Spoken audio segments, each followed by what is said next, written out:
नमस्कार दोस्तों, आप सभी का स्वागत है बैंकर्स कीड़ा में। तो एक और नवरत्न की यहाँ पर वैकेंसी आउट हुई है, जिसमें कि एमबीए वालों के लिए बहुत अच्छी अपॉर्चुनिटी। अगर आप लोग फ्रेशर्स में जब भी आप उसमें अप्लाई कर सकते हैं, और जिस भी भाई लोगों ने अपनी मास्टर्स किसी भी डिग्री से की हुई होगी, अगर उसकी सिर्फ मास्टर्स बस मांग रहे हैं, यहाँ पर एक्सपीरियंस नहीं मांग रहे हैं इसमें, और बहुत ही अच्छी अपॉर्चुनिटी है और पैसा तो भर भर के है। तो आगे हम देखते हैं कौन कौन सी यहाँ पर पोस्ट दी गई हैं। फर्स्ट पोस्ट की अगर हम बात करें तो मैनेजमेंट ट्रेनी जनरल की पोस्ट है, जिसमें कि टोटल 40 पोस्ट यहाँ पर दी गई हुई है। कैटेगरी वाइज आप यहाँ पर देख सकते हैं रिजर्व की कितनी है, ओबीसी की कितनी है। अब देखिए यहाँ पर जो आपका पेमेंट है, मतलब कि अगर हम सैलरी की बात करें तो 60,000 से लेकर 1,80,000 की आपकी यहाँ पर सैलरी बनेगी। बट अगर मैं आपको बताऊँ तो इसमें आपकी 1 लाख प्लस सैलरी जाने वाली है। क्यों जाने वाली है? क्योंकि आप देख सकते हैं यहाँ पर कि जो ट्रेनिंग पीरियड है ना, आपका ट्रेनिंग पीरियड में ये 88,000 कुछ आपको पेमेंट दे देंगे। तो भाई ट्रेनिंग पीरियड में जो भी सैलरी मिलती है वो आप मान के चलिए कि 80% ही सैलरी मिलती है, बाकी की 20% ये लोग नहीं देते हैं ट्रेनिंग में। फुल सैलरी आपको आफ्टर ट्रेनिंग पीरियड के बाद ही दी जाती है। और अगर हम यहाँ पर बात करें जो लास्ट सबमिशन ऑफ एप्लीकेशन है, तो आप लोग देख सकते हैं यहाँ पर कि 20 ईयर्स की एज नहीं होनी चाहिए, और ये आपकी डेट ऑफ बर्थ यहाँ पर लेटर और अर्लियर आप यहाँ पर देख सकते हैं। ठीक है। अगर हम सेकंड वैकेंसी, अभी मैं इसकी एजुकेशनल क्वालिफिकेशन बताऊंगा कि इसमें क्या एजुकेशनल क्वालिफिकेशन रिक्वायर्ड मांग रहे हैं। ठीक है, तो आप वीडियो को लास्ट तक जरूर देखिएगा। अब हम बात करें मैनेजमेंट ट्रेनी टेक्निकल की, तो इसमें 13 पोस्ट है। इसमें भी वही सैलरी का वही क्राइटेरिया है, और एज जो लिमिट है वो भी उसका सेम क्राइटेरिया यहाँ पर देखने को मिल रहा है। अब अकाउंटेंट की यहाँ पर पोस्ट है 9, और जिसमें कि सैलरी आपको देख सकते हैं यहाँ पर 1,40,000 अपर यहाँ पर हैंड टच कर रही है, और 30 ईयर्स यहाँ पर लास्ट एज रहने वाली है। फिर सुपरिटेंडेंट जनरल की है, जिसमें कि टोटल 22 वैकेंसी रहने वाली है, और सैलरी सेम है, और एज लिमिट भी यहाँ पर सेम है। फिर जूनियर टेक्निकल असिस्टेंट की है, जिसमें कि टोटल 81 वैकेंसी यहाँ पर निकली हुई हैं, और इनकी जो सैलरी है वो करीब करीब आप यहाँ पर 60 से 70,000 मान सकते हैं। ठीक है, और जो एज लिमिट है वो 28 ईयर्स यहाँ पर दिखाई पड़ रही है। अभी मैं इसकी एलिजिबिलिटी क्राइटेरिया के बारे में बात करूँगा, तो आप लोग लास्ट तक बने रहिएगा। और ये सुपरिटेंडेंट जनरल की है। अगर आपको ये जो जो क्या बोलते हैं इसको, पीडीएफ को अगर आपको चाहिए तो आप एक काम कर लीजिएगा। अगर आप ये पीडीएफ चाहिए तो आप मेरे टेलीग्राम से इस पीडीएफ को ले सकते हैं। आपको सिंपली क्या करना है, जो मैं स्कैनर बता रहा हूँ, आपको इस स्कैनर को स्कैन करना है। तो आप मेरे टेलीग्राम से ऐड हो जाएंगे। आप देख सकते हैं ये मेरा स्कैनर है, देखिए इसको मैं थोड़ा बड़ा कर देता हूँ।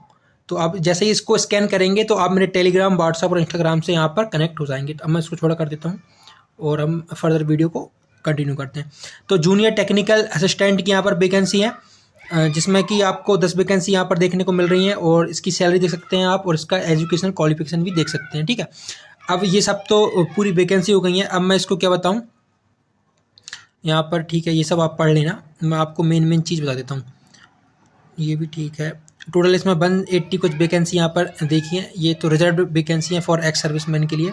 अब सिलेक्शन प्रोसेस की अगर हम बात करें तो इसमें जो मैनेजमेंट ट्रेनी है जनरल मैनेजमेंट से, टेक्निकल से, और अकाउंटेंट सुपरिटेंडेंट जनरल, इनका ऑनलाइन टेस्ट होगा, सिर्फ सिंगल एग्जाम होगा, डॉक्यूमेंट वेरिफिकेशन होगा और इंटरव्यू होगा। ठीक है, जो जूनियर टेक्निकल असिस्टेंट है इनका सिर्फ एग्जाम होगा और डॉक्यूमेंट वेरिफिकेशन होगा। यहाँ पर कोई भी इंटरव्यू की रिक्वायरमेंट नहीं है। तो अगर आप लोग इस पोस्ट के लिए एलिजिबल हैं तो वेल एंड गुड है, क्योंकि आपको सिर्फ एग्ज़ाम क्रैक करना है, बाकी तो फिर आपकी जॉब पक्की है। और यहाँ पर सुपरिटेंडेंट जनरल की बात करें तो इसमें ऑनलाइन टेस्ट भी है और इंटरव्यू भी है। बाकी जूनियर टेक्निकल असिस्टेंट और जूनियर टेक्निकल असिस्टेंट लद्दाख की अगर हम बात करें तो इसमें सिर्फ सिंगल एग्ज़ाम होना है, और यहाँ पर कुछ भी रिक्वायरमेंट यहाँ पर हमसे नहीं बोली गई है। अगर हम बात करें इसकी ऑनलाइन रजिस्ट्रेशन डेट की, तो 14 दिसंबर यहाँ पर स्टार्ट डेट दी गई है, मतलब कि आज की डेट दी गई है, और लास्ट डेट जो की है 12 जनवरी की है। तो हम इसका अगर एग्ज़ाम एक्सपेक्ट करें तो आपको यहाँ पर एग्ज़ाम फरवरी में देखने को उसको मिल सकता है। इसका एग्ज़ाम आपको मंथ में देखने को मिल जाएगा, मतलब फर्स्ट वीक में ही आपको उसका एग्ज़ाम एज्यूम कर सकते हैं। ठीक है, अब हम एजुकेशनल क्वालिफिकेशन की बात कर लें। एलिजिबिलिटी क्राइटेरिया क्या रहने वाली है, देखिए एजुकेशन क्वालिफिकेशन आपको कब से कैलकुलेट करनी है, 12/1/2025 से, मतलब कि 12 जनवरी से ही आपको इसकी जो एलिजिबिलिटी है उसको कैलकुलेट करना है। जो एमबीए वाले ग्रेजुएट्स हैं जिन्होंने degree with first class master of business administration, मतलब फर्स्ट क्लास आप मान सकते हैं कि 60% एंड एबव होने चाहिए आपके। ठीक है, फर्स्ट क्लास वही होता है, फर्स्ट डिवीज़न। जिसने एमबीए की होगी, स्पेशलाइजेशन बोला है पर्सनल मैनेजमेंट में, ह्यूमन रिसोर्स में, इंडस्ट्रियल रिलेशनशिप में और मार्केटिंग मैनेजमेंट में, मतलब सिर्फ फाइनेंस वाले इसमें एलिजिबल नहीं है, बाकी एचआर एमबीए मार्केटिंग मैनेजमेंट ये सारे एलिजिबल हैं। और एक्सपीरियंस आपके लिए यहाँ पर 0 मांगा गया है, तो ये बहुत ही अच्छी अपॉर्चुनिटी जिसमें कि आपको 1 लाख सैलरी यहाँ पर देखने को मिल रही है। सिंगल एग्जाम है, आप लोग इसको ईजिली फोड़ सकते हैं, ठीक है। और इसका एग्जाम इतना टफ नहीं होता एज़ कम्पेयर टू बैंकिंग। अब हम बात करें मैनेजमेंट ट्रेनिंग टेक्निकल की, तो उसमें आपको फर्स्ट क्लास यहाँ पर मास्टर्स मांगी गई है इन एग्रीकल्चर, ठीक है। और इसका भी एक्सपीरियंस यहाँ पर निल मांगा गया है। अब हम अकाउंटेंट की बात करें, बीकॉम और बीए जो कि होल्ड करे हुए हैं डिग्री अपनी, और जिसने चार्टर्ड अकाउंटेंट और कोस्ट ने वर्क किया हुआ है एज अ अकाउंटेंट, तो उसमें 3 साल का एक्सपीरियंस मांगा गया है।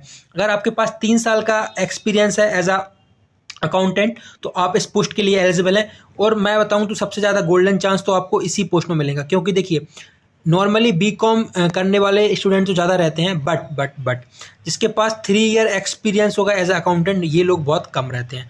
तो अगर आप इस पोस्ट के लिए एलिजिबल हैं तो आप डेफिनेटली इसमें अप्लाई कीजिए, आपका सिलेक्शन पक्का है, ठीक है। अब इसके बाद हम बात करें सुपरिटेंडेंट जनरल की, इसमें पोस्ट ग्रेजुएट मांगा गया है एनी डिसिप्लिन से, और ये इसमें एक्सपीरियंस निल मांगा गया है। और ये जूनियर टेक्निकल असिस्टेंट की अगर हम बात करें तो डिग्री इन एग्रीकल्चर मांगा गई है, और इसमें एक्सपीरियंस की कोई रिक्वायरमेंट हमको यहाँ पर नहीं बोली गई है। अब हम अगर बात करें यहाँ पर name of the post superintendent की, जनरल, जूनियर टेक्निकल असिस्टेंट और junior technical assistant in UT and Ladakh, ठीक है। तो इन सब में आपको डिग्री मांगी, इन दोनों में आपकी डिग्री मांगी गई है ना, एग्रीकल्चर विद जूलॉजी केमिस्ट्री, और इसमें आपकी मांगी गई है मास्टर्स, लेकिन सभी तीनों में यहाँ पर एक्सपीरियंस निल है। तो अगर आपको ये पीडीएफ चाहिए तो आप मेरे ये टेलीग्राम है, इसको स्कैन कीजिए, आप मेरे टेलीग्राम व्हाट्सअप से ज्वाइन हो सकते हैं। और ये जो वैकेंसी का पीडीएफ है वो मैं आपको इसी टेलीग्राम में या फिर व्हाट्सअप में अपलोड कर दूंगा, ठीक है। अगर हम अब तो शायद मेरा यहाँ पर काम भी ख़त्म हो गया है, देख लेते हैं और क्या बचा हुआ है। यहाँ पर अगर हम बात करें इसकी पेमेंट की, तो पेमेंट अगर यहाँ पर दिख जाती है तो मैं आपको यहाँ पर फीस और बताता हूँ कि कितनी फ़ीस यहाँ पर रहने वाली है, ठीक है। अभी ये देख लेते हैं ऑनलाइन एग्जामिनेशन, इसका एग्जाम पैटर्न क्या रहने वाला है। मैनेजमेंट ट्रेनिंग का मतलब कि एमबीए वालों का, जनरल और टेक्निकल का एक ही एग्जाम होने वाला है। यहाँ पर प्रोफेशनल नॉलेज पूछा जाएगा, मतलब कि एमबीए से रिलेटेड जो भी आपका नॉलेज रहेगा वो पूछा जाएगा, चेक किया जाएगा। जनरल अवेयरनेस यहाँ पर 20 क्वेश्चन 20 मार्क्स के रहने वाले हैं, ठीक है। और आप इसमें एक चीज़ गौर कीजिएगा कि देखिए 100 नंबर ऑफ क्वेश्चन है, 70 मिनट दिए गए हुए हैं, मतलब कि आपको मिनट भी अच्छा खासा दिया जा रहा है। इंग्लिश में आपको यहाँ पर 25 क्वेश्चन 25 मार्क्स 20 मिनट, ठीक है। और reasoning and computer aptitude 25 question 25 marks 20 minute. यहाँ पर ये मैथ पूछी गई है 30 क्वेश्चन 30 मार्क्स 25 मिनट। तो आपको यहाँ पर जो टाइम का रेशियो है वो भी अच्छा खासा दिया गया है, मतलब कि बैंक में ऐसा होता है कि 35 क्वेश्चन के लिए सिर्फ 20 मिनट अलॉट किए जाते हैं, और उसमें भी इसका जो लेवल रहता है क्वेश्चन का वो हाई रहता है, लेकिन इसमें आपको ये सब चीज़ें देखने को नहीं मिल रही हैं, ठीक है। अब अगर हम अकाउंटेंट की बात करें, बीकॉम जो ग्रेजुएट्स हैं, प्रोफेशनल नॉलेज मांगा गया है 60 question 60 marks, general awareness, English, reasoning और मैथ ये सब 40 क्वेश्चन 40 मार्क्स, 30 क्वेश्चन 30 मार्क्स। सबकी टाइमिंग आप यहाँ पर देख सकते हैं, इंग्लिश हिंदी मीडियम दोनों में आप यहाँ पर पेपर को दे सकते हैं, ठीक है। अब ऐसे ही सुपरिटेंडेंट इन जनरल की हम बात करें तो सेम सिलेबस रहने वाला है। जूनियर टेक्निकल असिस्टेंट का आप देख सकते हैं, सेम एग्जाम पैटर्न यहाँ पर देखने को मिल रहा है। बस मैं यहाँ पर एक चीज़ देख रहा हूँ, यहाँ पर आई थिंक कि यहाँ पर इन्होंने प्रोफेशनल नॉलेज का जो सिलेबस है वो भी लगाया हुआ है। देखिए हाँ, ये भी मेन चीज़ है, बहुत सारे नोटिफिकेशन वाले ये लोग नहीं निकालते हैं, बट इसने निकाला हुआ है, बहुत ही अच्छी बात है। यहाँ पर सिलेबस देख लीजिए आप प्रोफेशनल नॉलेज का। ह्यूमन रिसोर्स मैनेजमेंट मतलब एचआर का जो सिलेबस है वो ये रहने वाला है। Management, recruitment, employ discipline, trade unions ये सब देख लीजिए।